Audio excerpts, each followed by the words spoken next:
So I've decided I'm not going to do a film review today because I've done 3 now and I think it's time for a change. So instead I've decided that I'm going to do a top 10. And with it being Christmas, I thought I'd do a top 10 of my favourite Christmas films. So coming in at number 10 is The Chronicles of Narnia, The Lion, the Witch and the Wardrobe. Yeah, I know, it's an absolutely terrible movie. In fact, I'd go as far to say as it's an absolutely appalling movie. It's got some of the cheesiest moments in film history in it, the acting isn't very good, the directing isn't very good, and the CGI is not worth talking about. So why is it in my top 10? Well, I went to watch this film with my granddad and my mum when it first came out in cinemas. And back then, I really enjoyed it. Probably my child mind thinking that it was just unbelievable. And it also had an enormous battle in it, which I wasn't expecting from a Lion, the Witch and the Wardrobe movie. And it was a feel-good movie. I know, obviously, there are hundreds and hundreds of Christmas films that haven't made my top 10 that are better than The Lion, the Witch and the Wardrobe. But it's just my personal preference, so it's going in there because it can. Are you with me? To the death. For Narnia! And for At number 9 is A Christmas Carol. Not the Muppets one, not the acted one, but the most recent animated one. Why the most recent animated one? Literally because it's the most recent. All of the Christmas carols are exactly the same. They try and make it dark, they try and make it happy, they try and make it spooky, but they are all the same. If I'm honest, any Christmas Carol movie would make this list because it's a Christmas Carol and it's a classic Christmas film, and I really like the story. However, I'm putting in the most recent one above all of the others because I really like animated movies. The expressions and the emotions that the directors can convey through these little CGI people is just unbelievable. Since Toy Story, I've just loved animation.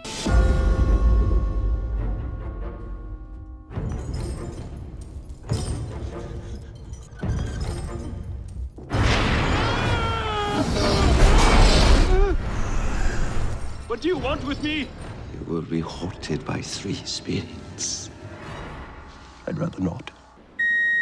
At number 8 is The Polar Express. Another animated film. I came across this about 5 or 6 years ago, just sitting watching telly at Christmas, and it was on.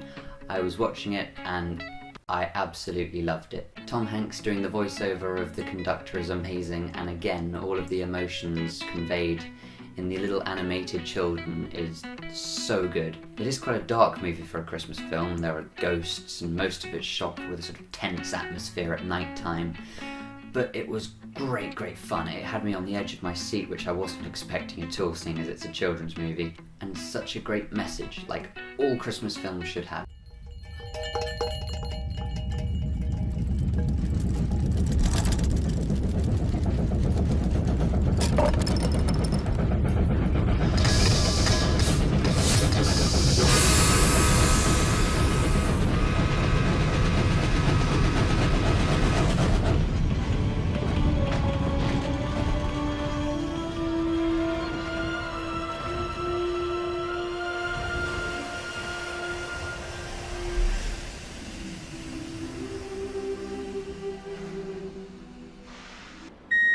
Number 7 is the classic Christmas film, which is the first Home Alone. Some of you might be wondering why this is all the way back at 7, seeing as it's such a good movie and so funny all the way through. But you just wait for the following films.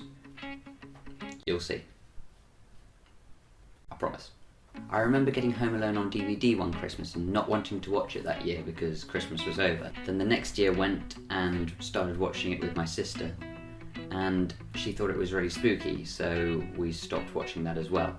I think it took me about 3 years after getting the DVD to actually watch it all the way through, and I remember sitting on the sofa watching it and thinking this was a really okay movie, and then it got to the bit in the house at the end.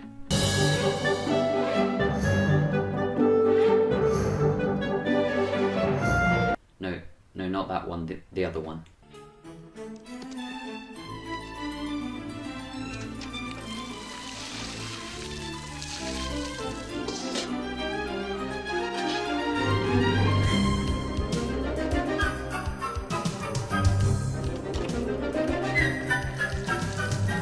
I thought this was so funny, I went and got my parents straight away and forced them to sit down and watch it. Then waited till my sister got home, and the second she walked in the door, I forced her to watch it as well. It just blew my mind how funny it was. And it's one of those sequences that you can watch every Christmas and still find hilarious, no matter how many times you've seen it, and even if you know what's coming next. Home Alone without doubt makes my top 10. Easily. Number 6, it's Love Actually. Another absolute Christmas classic. I adored this film from the moment I first saw it. With a beyond star-studded cast. I have no idea how they managed to get all of those actors. Love Actually is a clever, sweet film that if you're into chick flicks, you absolutely love. If you're not into chick flicks, you absolutely love. And if you just want to sit down one evening and watch a Christmas film, you will absolutely love. When I first watched it, I was really young and thought it was just mind-blowing how all of these characters were connected in some way, despite them having separate stories. Obviously, with hindsight, it's not actually that mind-blowing, but it's still a fantastic movie that if you haven't seen, where have you been?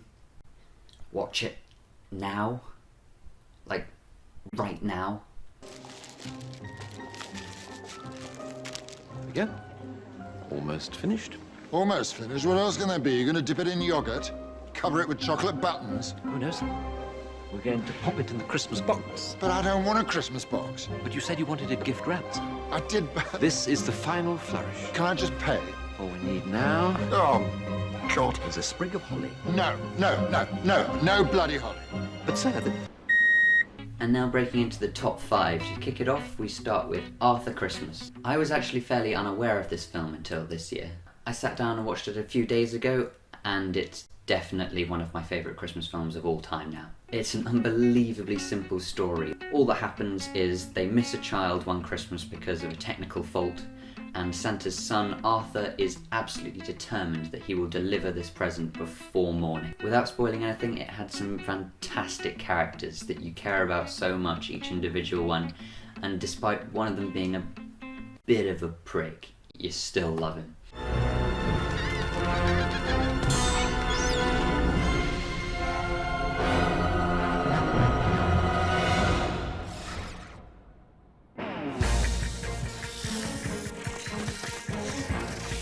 First Field Elf Battalion, set. Straighten that teddy bear, soldier. Now.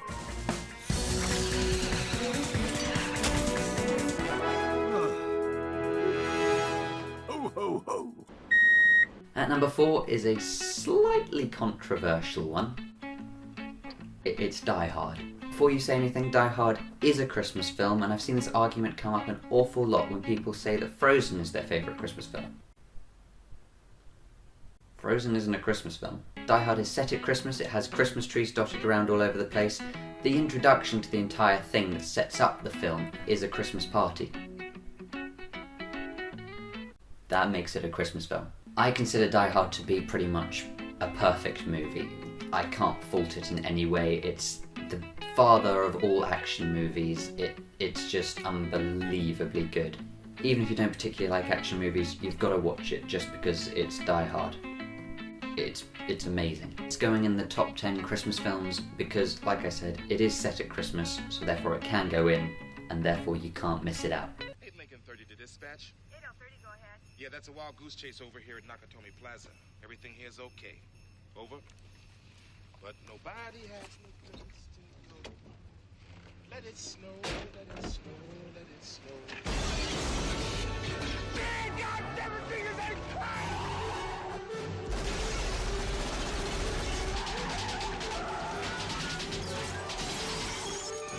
Welcome to the party, pal! At number 3, Elf. Oh my goodness, what a perfect film. To be honest, my top 3 are all interchangeable. I like them equally, and any of them could be number 1 in my eyes. Again, a very simple concept of a human who thinks he's an elf, discovers he's not an elf, goes to New York to find his father, and again, simplicity works. It's just unbelievably good. With some of the most iconic Christmas scenes you will ever come across. The massive snowball fight, the baby it's cold outside thing in the shower, and the 4 main food types. Candy, candy canes, candy corns, and syrup. Again, if you haven't watched this, you haven't lived, you haven't done Christmas properly. You need to go away and watch it immediately. immediately. Do it right now.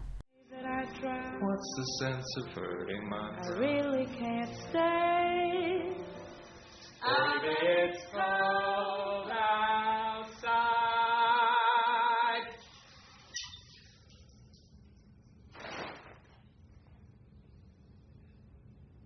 Get out! Don't look at me! Get out! At number 2 is a Christmas film that I will be very impressed if you know. It's called Rise of the Guardians, and it's funny, action-packed, well acted, well scripted. It's a great film. The concept behind it is so good. It's all of the main holiday characters and people that you believe in as a child, including the Tooth Fairy, the Easter Bunny, Father Christmas and the Sandman, have to join together to take on the boogeyman who's come back to terrify children. While that is the story, the main focus is on the character of Jack Frost, who, after being chosen to be a guardian, doesn't fully understand his role. Children don't believe in him, they don't understand him, and therefore can't see him. While this film has several plot holes, like major plot holes, it is so funny in so many ways. If you're not too sure about it at this stage, I have 2 things to say to you.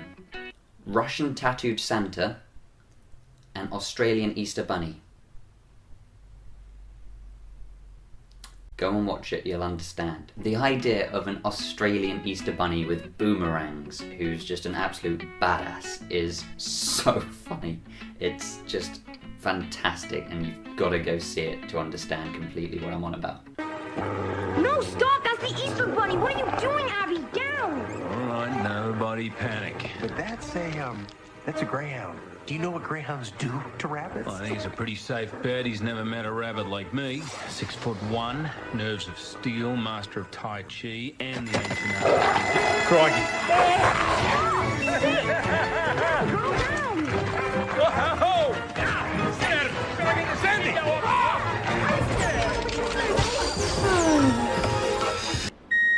At number 1, it can only be Nativity, the original, starring Martin Freeman. Martin Freeman once again plays Martin Freeman, and he does it very well. It's the same character he plays in everything else, including The Hobbit and Sherlock, but it works, so why change it?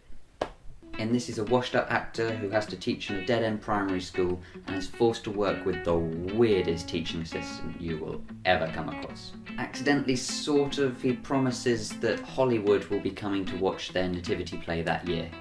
And obviously they're not, but it spirals out of control and he ends up having so much funding, and the entire town thinks that Hollywood's coming. The parents of the children want to get agents for their children. It just starts spiraling completely out of control. But it means that they put on a fantastic performance at the end, which is so much fun, and the songs are so catchy. I've had a little makeover and I'm all dressed up tonight.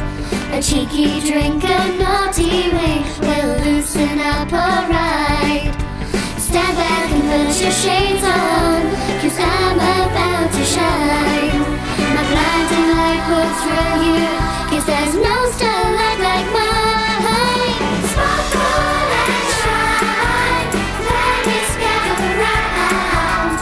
Sparkle and shine, let's all make a dancing sound. It's something you won't believe, it's the first time ever to see.